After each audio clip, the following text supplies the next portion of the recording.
Bismillah, walhamdulillah, wa salatu wa salam ala rasulillah wa ala alihi wa sahbihi wa man walah. Rabbi sharah li sadri wa salli amri wa hlul uqdatan min lisani yafqahu qawli. Mes chers frères, mes chères sœurs, on vous souhaite à tous et à toutes la bienvenue. J'implore Allah tabaraka wa ta'ala de vous récompenser, de bénir cette assise et de faire qu'elle soit profitable pour nous. Notre thème aujourd'hui avec l'aide d'Allah tabaraka wa ta'ala est le comportement à adopter avec les savants. Donc on va voir comment est-ce qu'on doit se comporter en tant que musulman avec les savants. Rentrons directement dans le vif du sujet. Le premier comportement à adopter avec les savants est, vous écoutez attentivement s'il vous plaît, le respect. Le respect. Al-Farra, qui a été l'un des plus grands savants en grammaire, était l'enseignant des deux enfants du calife Al-Ma'moum. Un jour, ce savant, après avoir donné son cours aux enfants du calife, il a voulu mettre ses chaussures pour s'en aller. Les deux enfants du calife, imaginez-vous, les deux enfants du calife se sont précipités pour lui mettre ses chaussures. Et ils se sont disputés pour les lui enfiler. Puis, ils se mirent d'accord que chacun d'entre eux lui chausse un pied. D'un seul coup, le calife arrive et il voit que ses enfants, chacun d'entre eux porte une paire de chaussures. La paire de chaussures de leur shir. Afin de quoi? De la lui mettre. À votre avis, qu'est-ce qu'il a fait? A-t-il blâmé le shir? Non. Il en a été très heureux. Il s'est assis avec ses hommes et leur a demandé qui est la personne la plus honorée de cette communauté. Ils répondirent, c'est toi, prince des croyants. Il a dit, absolument pas. Par contre, la personne la plus honorée est celle qui, lorsqu'elle a l'intention de mettre ses chaussures, les enfants du calife s'entretuent. Ils se battent pour les lui mettre. Les enfants du calife n'ont fait que de respecter le savant. Et subhanallah, nous en tant que musulmans, en tant qu'étudiants en sciences religieuses, on se doit d'avoir beaucoup de respect envers les ulama. Donc je rappelle que parmi les droits des savants, il y a quoi? Le respect. Quand on parle d'eux, quand on parle avec eux, il y a le respect. Deuxième comportement à adopter avec les savants, c'est d'être modeste. D'être modeste quand on est en leur compagnie. Attention à ne jamais t'enorgueillir face à celui qui t'enseigne la religion. Sois modeste, toi qui demandes la science. L'imam Shafi'i, rahmallah, il disait, je tournais les pages avec douceur en présence de l'imam Malik par respect envers lui. Je ne sais pas si vous arrivez à réaliser ce qu'il dit. L'imam Shafi'i, rahmallah, il dit, je tournais les pages avec douceur en présence de l'imam Malik par respect envers lui. Pourquoi il faisait ça? Pourquoi il tournait les pages doucement?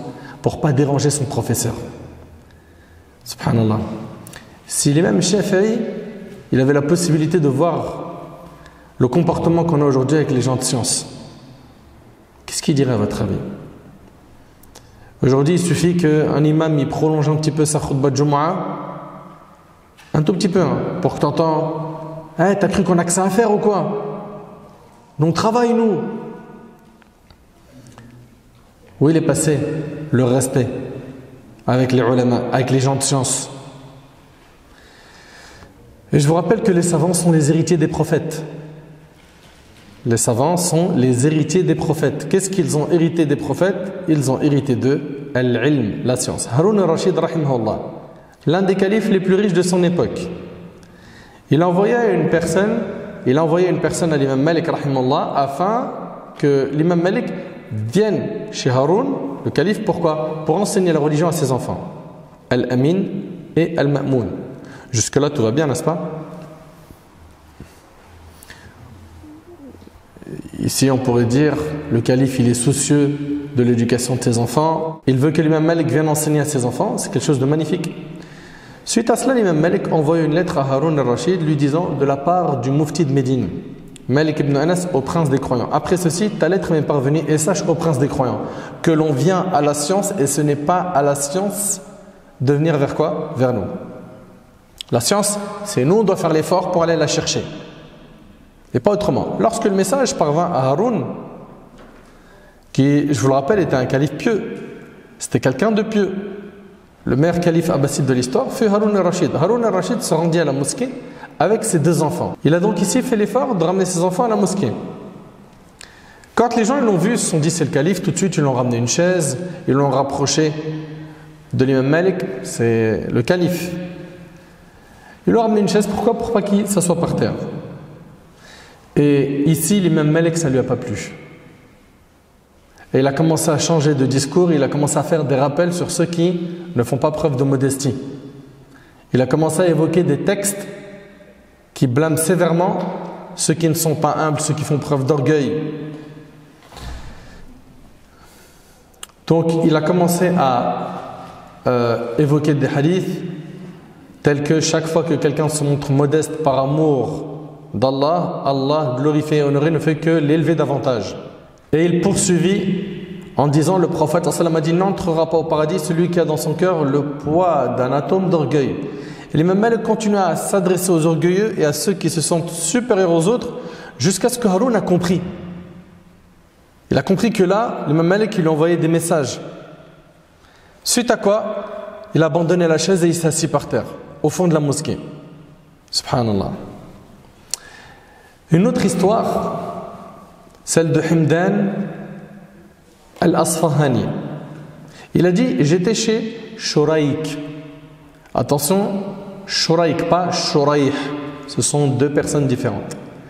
Il dit, j'étais chez Shuraik, rahimallah, quand vint à lui certains enfants du calife al-Mahdi. Écoutez bien, l'un d'entre eux il s'est appuyé contre le mur et il a commencé à dire, oh imam, que dis-tu de tel hadith? Le savant il n'a pas répondu. Et lui il insiste, il repose la question. Le savant il ne le calcule pas. Et ça l'a piqué. Il lui a dit, est-ce de cette manière que tu méprises les enfants du calife? C'est comme ça que tu te comportes avec nous? C'est ce qu'il lui a dit. Il lui dit, je ne te méprise pas, mais la science est tellement élevée auprès d'Allah que je n'ai pas voulu la rabaisser. Allahu Akbar. Vous entendez? La science est tellement élevée auprès d'Allah que je n'ai pas voulu la rabaisser. Suite à cela, le jeune se mit à genoux et il a dit, oh imam, réponds à ma question. Shuraik, à ce moment-là, il a dit quoi? Il a dit, c'est ainsi qu'on demande la science, avec de l'humilité, de la modestie. Vous suivez? La science, tu te dois de la demander avec quoi? Avec de la modestie. Si à partir du moment où tu t'assois, tu te sens supérieur à ton prof, à ton enseignant, déjà ça va pas. Déjà ça va pas. Il nous incombe, mes frères et sœurs, de respecter nos enseignants et d'être modestes envers eux. L'imam Sha'bi rahimallah a dit, Zayd ibn Thabit radiyallahu anhu, c'est un grand compagnon. Ce compagnon-là, c'était un savant parmi les compagnons. Il était de ceux qui maîtrisaient le mieux la science de l'héritage. C'est une science qui est assez technique. Fiqh al-mirath. Et après avoir prié une prière mortuaire, une salat janaza, on lui amena une mule pour qu'il monte dessus. Lorsqu'il monta dessus, Ibn Abbas, qui était un savant, c'est un savant, Ibn Abbas parmi les compagnons, radiyallahu anhu. Il était même le cousin du prophète sallam. Ibn Abbas se mit à lui tirer sa mule afin de l'accompagner avec toute modestie. Il s'est pas dit, moi je suis le cousin du prophète sallam, c'est à moi d'être sur la monture et c'est à lui de me tirer la mule. Non. Donc Ibn Abbas se met à tirer la mule, suite à quoi Zayd lui dit, ô cousin du messager d'Allah, cesse de tirer ma mule. Il a dit non. Ibn Abbas lui a dit non, c'est ainsi qu'il nous a été ordonné de faire avec nos savants. Allahu Akbar. Vous avez vu le respect?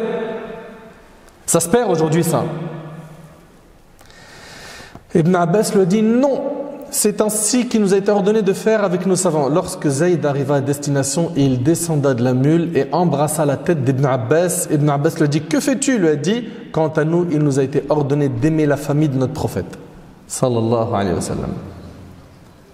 Vous avez vu le comportement, le respect? Le calife Al-Mu'tadid. Il est sorti à la rencontre du savant Thabit ibn Qurra. Le prince des croyants était inattentif et il a posé sa main sur l'épaule du savant. Puis il l'a retiré rapidement. Il lui a dit, désolé ô imam, j'ai eu un moment d'inattention et j'ai posé ma main sur ton épaule. Il lui a dit, et qu'y a-t-il à cela, ô prince des croyants? Il lui a répondu, ô imam, tu sais que les savants sont élevés et que l'on n'élève rien au-dessus d'eux. Vous avez vu le respect, subhanallah. Moussa alayhi salam. Vous connaissez le prophète Moussa alayhi salam. Il voyagea pour demander la science. Lorsqu'il rencontra Al-Khidr, il fit preuve d'une grande modestie. Allah tabaraka wa ta'ala, il nous dit dans Surat Al-Kahf, قال له موسى هل أتبعك على أن تعلمني مما علمت رشدا. Moïse lui a dit, puis-je te suivre à condition que tu m'apprennes de ce qu'on t'a appris concernant la bonne direction.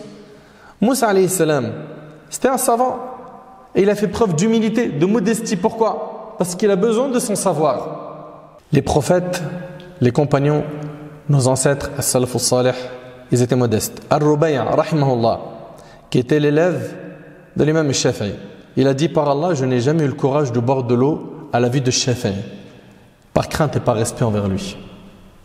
Il y avait, subhanallah, ce respect profond pour qui? Pour la personne de science. Aujourd'hui, ça se perd. Ça se perd. Aujourd'hui, pendant une assemblée de sciences, il y a des gens, ils décrochent leur téléphone normal. Ou bien il est assis, il a les deux pieds allongés devant son professeur. Ou bien pendant qu'il est en plein cours, il est en train de regarder ses messages. Tout ça, ça ne fait pas partie du adab. Ou bien il lui coupe la parole. Ou bien il veut compléter à chaque fois ce qu'il dit.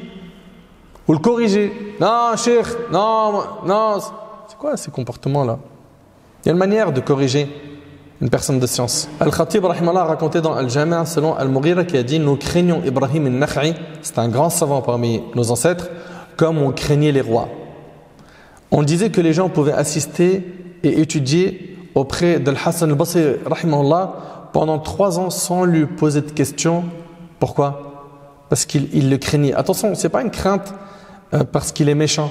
C'est parce qu'il était tellement charismatique, il imposait tellement le respect que les gens, ils ne voulaient même pas le déranger. Muhammad ibn Ismail al-Bukhari, rahimahullah. Ça vous parle ce nom, hein? L'imam al-Bukhari. Je vous le rappelle, il a écrit le livre le plus authentique après le Coran. Son élève, le plus connu, hein, c'est l'imam Muslim. L'imam Muslim, c'est l'élève de l'imam al-Bukhari.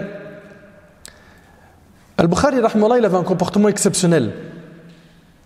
Subhanallah, tout à l'heure, j'étais en train de lire ces informations et ça m'a impressionné. L'imam al-Bukhari, rahimahullah, il dit qu'il connaît 100 000 hadiths authentiques et 200 000 qui ne le sont pas. Et dans son sahih, le sahih de l'imam al-Bukhari, hein, vous connaissez hein, l'authentique de l'imam al-Bukhari, il y a environ 7000 hadiths. Et qu'est-ce qu'il dit? Il dit qu'à chaque fois qu'il a mis un hadith dans son recueil, l'authentique de al-Bukhari, il dit je faisais les grandes ablutions et priais 2 rak'at par respect envers les hadiths du prophète sallam. Du adab. L'imam Malik rahimahullah faisait partie de ceux qui avaient un comportement exceptionnel, un comportement exemplaire. C'est un savant, un ascète, un pieux. L'imam Malik rahimahullah, avant de citer un hadith, il fait ses ablutions, il s'habille bien, il se parfume et il dit le prophète sallam a dit. Vous avez vu le respect? Aujourd'hui, le respect, malheureusement, il se perd de plus en plus. Même quand on parle du prophète, alayhi salatu wassalam, beaucoup d'entre nous ne prient pas sur lui. Ouais, tu sais, le prophète, il a dit quoi? Dis alayhi salatu wassalam. Ou bien quand il va l'écrire, le prophète Saous a dit. Saous. C'est quoi Saous? Le prophète SAW. C'est quoi ces abréviations-là? Ne soyez pas des feignants. Écrivez-le entièrement. Abu Ishaq al-Shuhayli a dit, j'ai vu Yahya al-Qattan prier la prière du Asr. Puis il s'adossa à un des piliers de la mosquée. Puis, écoutez bien, Ali ibn al-Madini, c'est un grand savant, ainsi que l'imam Shuvkwani, Amr ibn Ali, Yahya ibn Ma'in et Ahmad ibn Hanbal, tous ceux-là étaient debout en train de poser des questions à Yahya al-Qattan, du Asr jusqu'au Maghrib. Leur cheikh était assis et eux debout. Ils sont restés debout. Pourquoi? Parce que le professeur ne leur avait pas dit « asseyez-vous ». Et eux, ils n'ont pas osé s'asseoir sans la permission du cheikh. De moins en moins aujourd'hui on voit ce respect malheureusement. De moins en moins. Alors que le respect des savants est très très très important.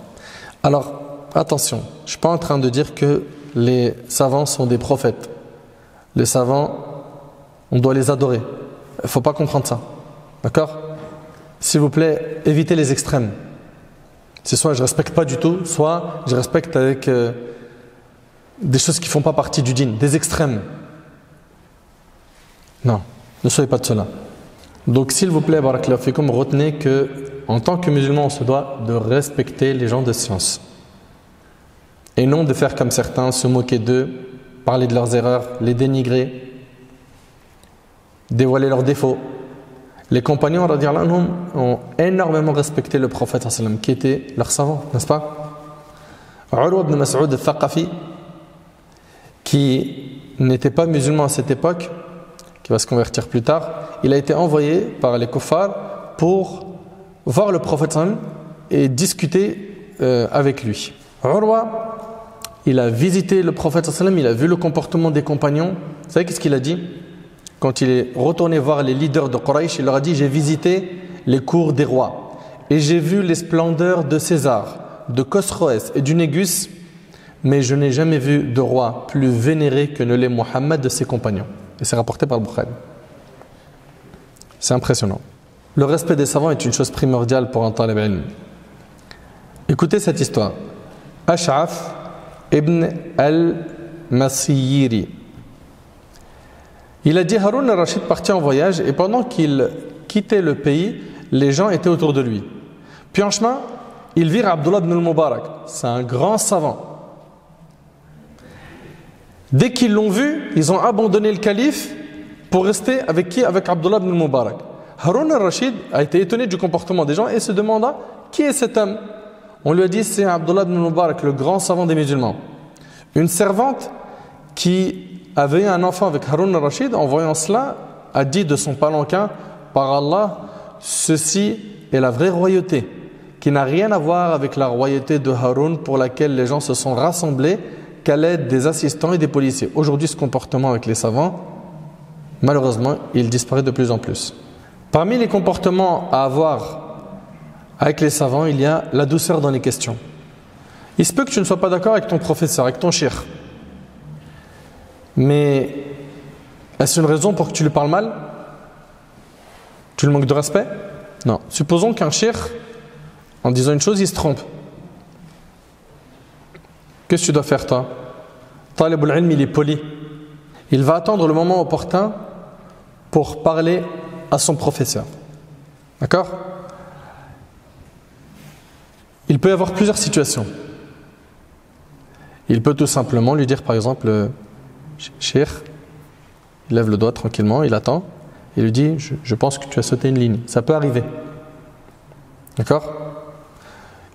S'il s'agit d'une erreur, ou il pense que c'est une erreur, l'idéal c'est quoi? Attends la fin du cours et va le voir. Tu lui dis: Cheikh, me concernant, je n'ai pas une très bonne compréhension, j'ai lu ceci et cela, et j'arrive pas à concilier cette information avec celle que tu nous as donnée. Comment on peut concilier les informations? Là, il y a quoi? Il y a un adab. Mais tu vas lui dire: mais tu te trompes là, tu fais n'importe quoi. Alors, si c'est quelqu'un qui appelle à l'égarement et qui dit quelque chose d'ultra grave, ouais, ça on peut le comprendre. Mais si c'est pas le cas, et souvent c'est pas le cas, c'est juste qu'on n'a pas assez de bagages pour comprendre ce qui est dit devant nous. On a un bagage tellement limité que quand on voit quelque chose de nouveau, ça ne nous semble pas correct. Donc voilà, soyez de cela, de ceux qui vont venir manifester un désaccord avec une question. Cher professeur, me concernant, j'ai lu ça et j'aimerais juste comprendre avec ce que vous avez comme information, comment est-ce qu'on peut concilier le tout. Après lui, supposons qu'il n'avait pas l'information que tu lui as amenée, il va lire, il va bouquiner tout ça et en principe, un professeur, qu'est-ce qu'il fait? Un cheikh, il reconnaît son tort. Le cours d'après, il corrige le tir. j'ai dit ceci et cela, un élève m'a apporté ça, et il lui fait dua. D'accord? L'imam Ahmed rahimallah rapporte qu'un jour, Saad ibn Abi Waqqas radiallahu anhu a dit à Omar ibn Khattab: Oh Omar, l'islam a été touché d'un mal. Omar lui a dit: non, pourquoi tu dis cela? Il a dit: j'ai rencontré Uthman ibn Affan, je l'ai salué, et il m'a regardé sans me rendre le salut. Saad a dit: Salam alaikum ya Uthman, et Uthman le regarda, il l'a regardé, il l'a fixé, et il ne lui a pas répondu. Saad s'est dit: il y a sûrement eu un grand mal qui a touché l'islam pour que Uthman ne me rende pas le salam. Suite à cela, Omar, il est parti voir Uthman radiyallahu anhuma, et il lui a dit: oh Uthman, Saad t'a salué, pourquoi est-ce que tu lui as pas répondu? Uthman lui a dit: par Allah, ça s'est pas produit. C'est étonnant quand même. Saad, qui était présent à ce moment-là, il lui a dit: par Allah, je t'ai salué. Puis Saad se mit à rappeler à Uthman de comment cela s'était passé, jusqu'à ce que Uthman radiyallahu anhu s'est rappelé. On voit ici que Uthman radiyallahu anhu, il a juré. Et là, concernant les serments, ils sont de 3 types. Quand on jure, il y a 3 types de serments. Il y a Yamin al-Laru, ok, le serment hyperbolique. C'est quoi en fait? C'est le fait de jurer sans intention de faire un serment. D'accord? Donc ça, c'est le premier type de serment. Il y a également al-Yamin al-Mun'aqid, le serment qui est valable, et il y a le faux serment, al-Yamin al-Ghamous. Très rapidement. Pour ce qui est de la première catégorie, c'est celle qui consiste à jurer sans l'intention de le faire. Ok? Ça peut être, comme on vous l'a dit, vas-y, wallah tu manges, ok? Ou bien, ça peut être, t'as vu là-bas? Subhanallah, c'est Mohammed. Mais non, c'est pas lui. Mais wallah, c'est Mohammed. Et après, il se rapproche et c'est pas Mohammed. Il a juré et il s'est trompé ici. D'accord? Ici, il s'agissait d'une erreur de sa part. Vous suivez? Ça, on va le rentrer dans quoi? Dans ce qu'on appelle l'yamin al-laghu. Ça compte pas. Il n'y a pas d'expiation pour cela. Ok? Il n'y a pas d'expiation. On va voir c'est quoi une expiation après.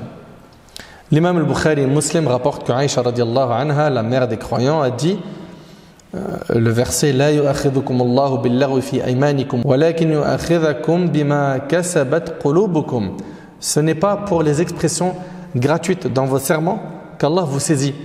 Il vous saisit pour ce que vos cœurs ont acquis.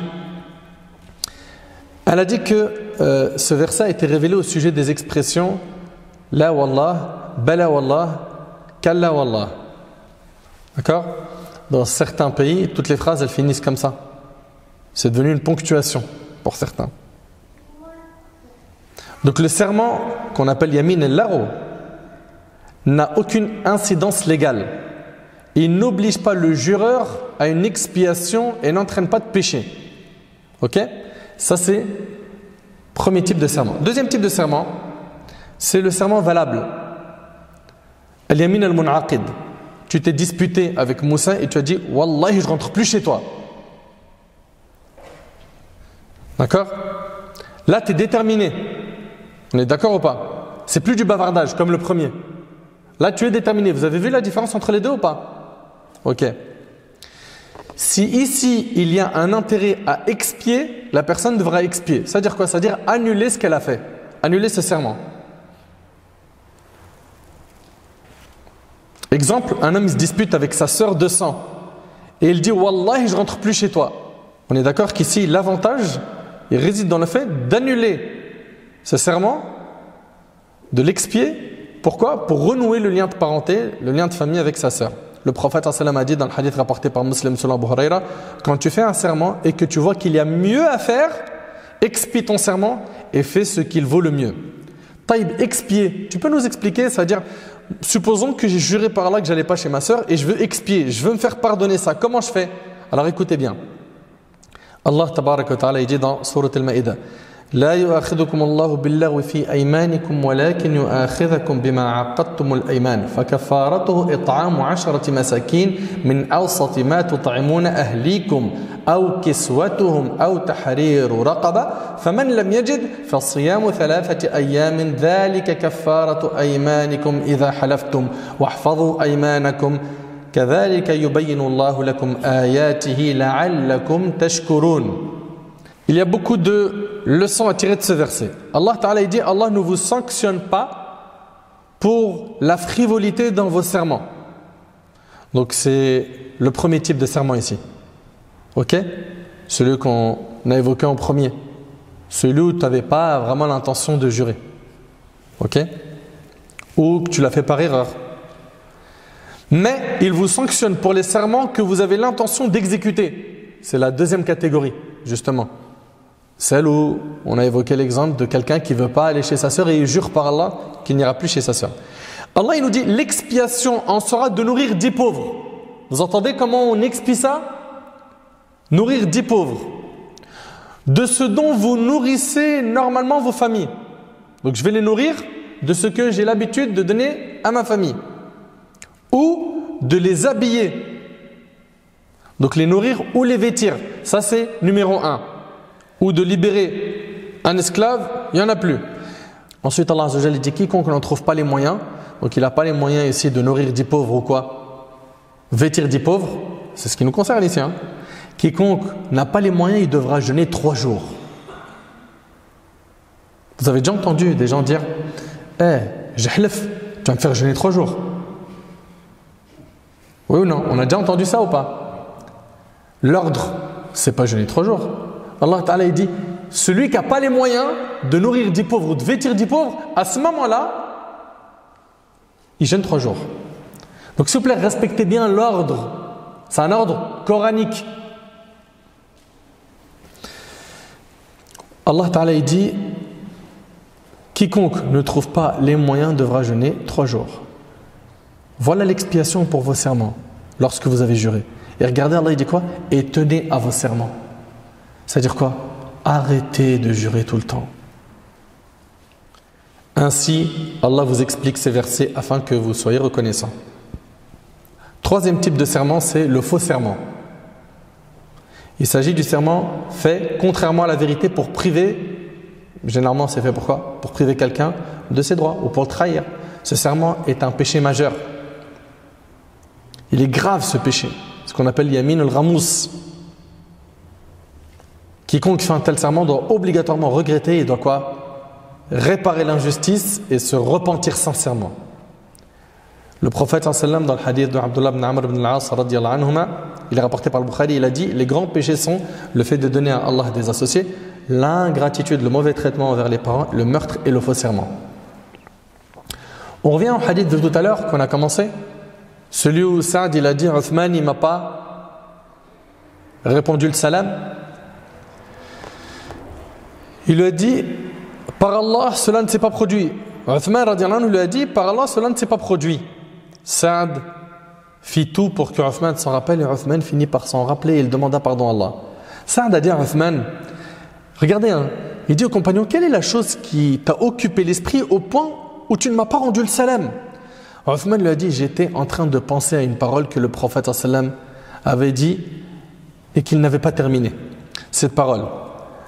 Uthman il va raconter maintenant l'histoire. Il dit, un jour, le prophète sallam était à la mosquée et il a dit, il y a une invocation, celui qui l'a dit, Allah lui exaucera son invocation.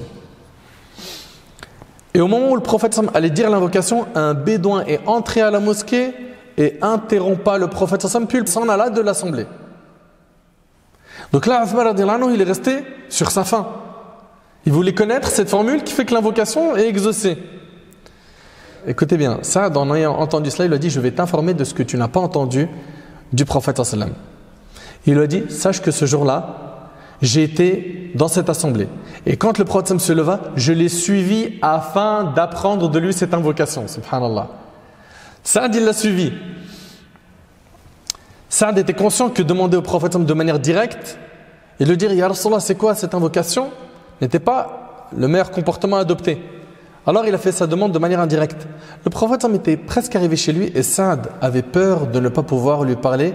Alors il frappa fort avec ses pieds par terre pour attirer l'attention du prophète. Le prophète il se retourne et lui dit, que veux-tu, ô Saad? Il lui a dit, j'aimerais être informé de l'invocation exaucée. Le prophète lui a dit, cette invocation est celle de mon frère Yunus, le prophète Yunus alayhi salam. Quiconque la prononce verra son invocation exaucée. C'est laquelle, vous la connaissez normalement?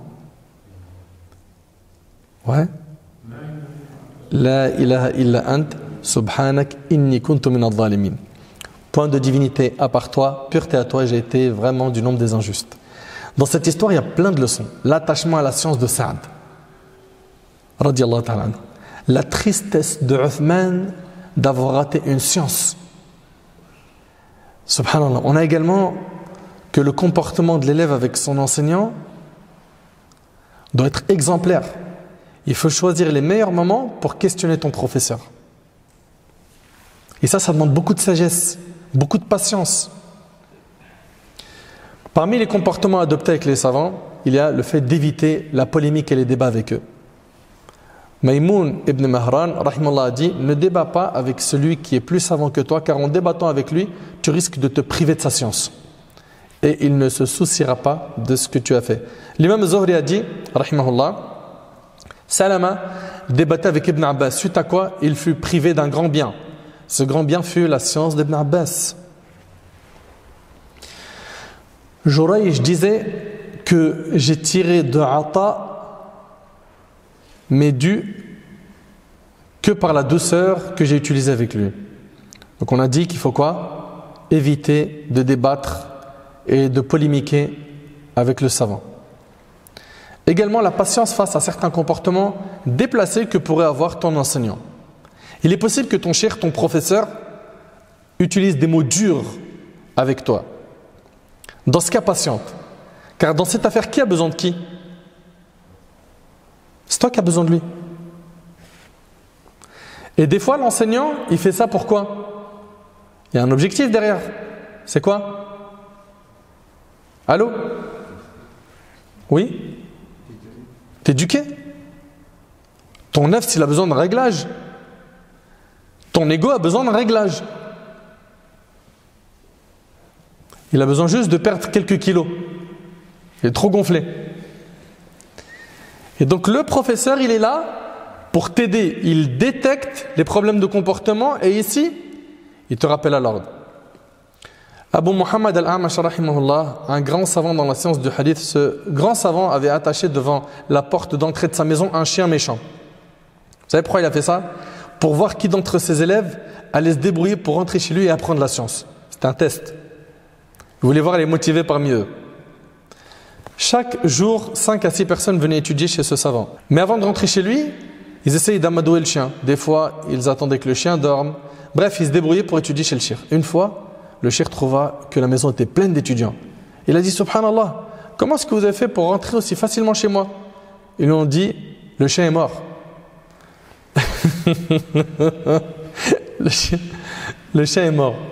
Le shir reprit: celui qui ordonnait le bien et interdisait le mal est mort. Il parlait du chien. S'il a dit cela, c'est parce que ce chien, c'était quoi? Un filtre. Il filtrait les gens motivés de ceux qui ne le sont pas. L'imam Malik, rahimallah, le jour de l'Aïd, il est jeune, une dizaine d'années, il est debout devant la porte de son professeur, l'imam Zuhri. Le jour de l'Aïd. Le savant, en voyant cela, il lui demande: mais c'est le jour de l'Aïd. Il lui dit: je suis venu pour apprendre de toi la science, l'ilm. Va jouer avec les enfants. Est-ce que tu as mangé? Il lui a dit: non. Je vais te ramener à manger. Je veux de la science. De la motivation, subhanallah. Une histoire aussi qui est très impressionnante, c'est Abu Muhammad al-A'mash, rahimahullah. Ses élèves savaient qu'il n'était pas facile. Une fois, un élève se moquait de lui. Il y avait un cortège funéraire qui passait, puis Muhammad al-A'mash, puis Abu Muhammad al-A'mash, écoutez bien, une fois un élève se moquait de lui, il y avait un cortège funéraire qui est passé, puis Abu Muhammad al-A'mash, rahimahullah, se mit à suivre le cortège. Et je tiens à vous signaler qu'Abu Muhammad al-A'mash était aveugle. Puis parmi les élèves, il y en a, il lui a dit: donne-moi la main, je vais t'accompagner pour suivre le cortège. Ok? Puis l'élève, il l'a pris et il l'a pris dans un autre chemin. Il a dit: oh cheikh, sais-tu où on est? Le cheikh, il lui a dit: non, où sommes-nous? Il lui a dit: nous sommes dans le désert. Et par Allah, je ne te raccompagne pas chez toi jusqu'à ce que tu remplisses mes feuilles du hadith du prophète. Le cheikh lui a enseigné alors des hadiths du prophète. Il les a marqués sur ses feuilles. Puis il s'en allèrent. Et en route, il donna ses feuilles à quelqu'un. Arrivé à la maison du cheikh, l'homme dit: oh cheikh, c'est bon, tu es arrivé chez toi. Le cheikh l'attrapa et dit aux gens: cet homme est un voleur, il m'a volé ma science. Le cheikh lui a dit de toute manière, ce que je t'ai enseigné était faux. L'homme lui dit, cheikh, tu es trop noble pour mentir sur le prophète, sur la religion. Regardez le comportement de l'homme, subhanallah. Parmi les exemples, on vous a cité tout à l'heure Moussa et Al-Khidr. Et ici, Allah Ta'ala nous dit قَالَ إِنَّكَ لَن تَسْتَطِيعَ مَعِيَ صَبْرًا. Vraiment, tu ne pourras jamais être patient avec moi. Et malgré cela, Moussa a patienté pour profiter de quoi? De sa science. Hicham ibn Ammar, qui était l'un des cheikhs de l'imam al-Bukhari, il arrive à Médine et il demande la maison de l'imam Malik. On lui montre, il insiste pour étudier chez l'imam Malik. Donc l'imam Malik, rahimahullah, il voit que l'homme est insistant. Ok, il dit à son serviteur, prends cet homme et mets-lui 15 coups de bâton. Et l'homme lui a mis 15 coups de bâton. Hicham ibn Ammar a dit, est-ce que c'est de cette manière que tu m'accueilles? Et il a exprimé son mécontentement. L'imam Malik lui a dit, comment est-ce que je peux réparer ça? Il lui a dit, tu m'as mis combien de coups? Il lui a dit 15, il lui a dit, tu m'enseignes 15 hadiths. Ensuite, il lui a dit, rajoute des coups et enseigne-moi encore des hadiths. Subhanallah. Une personne a dit à Sufyan ibn Uyayna, les gens viennent te voir des 4 coins du monde et tu es dur avec eux. Il est possible qu'ils partent et qu'ils ne prennent rien de toi. Sufyan ibn Uyayna a dit, même si je me comporte mal, il y a auprès de moi ce qui leur est utile. S'ils partent sans rien prendre de ma science, c'est qu'ils sont bêtes comme toi. Il était dur. Même si le cheikh est dur certaines fois, eh ben il va falloir quoi? Que tu patientes. Tu as quelque chose à tirer de ce cheikh. Vous comprenez? Donc, comprenez, ahbab al-karam, qu'il faut être très patient avec le professeur. Comprenez qu'il faut avoir un bon comportement avec le cheikh. Al-Khalil ibn Ahmed disait, mets en pratique ma science, même si je suis faible dans mes pratiques, car ma science te sera utile et mes faiblesses ne te nuiront pas. En résumé, on respecte les savants, on est modeste envers eux, on patiente face à leur dureté, on est doux quand on pose des questions, on évite les débats et les polémiques, on patiente face à certains comportements déplacés. Mes chers frères, mes chères sœurs, je vous rappelle qu'il faut s'asseoir devant les gens de science avec modestie, qu'il ne faut pas parler pendant leur cours, ni leur tourner le dos, ni jouer avec ses mains ou avec autre chose. Il ne faut pas tourner le dos à un cheikh quand il est en train de parler avec quelqu'un. Il ne faut pas se tourner vers le côté pour assister à son cours. Tu te dois d'être en face de lui, okay? Te rapprocher dans le cercle du dars, ne pas te mettre à l'écart.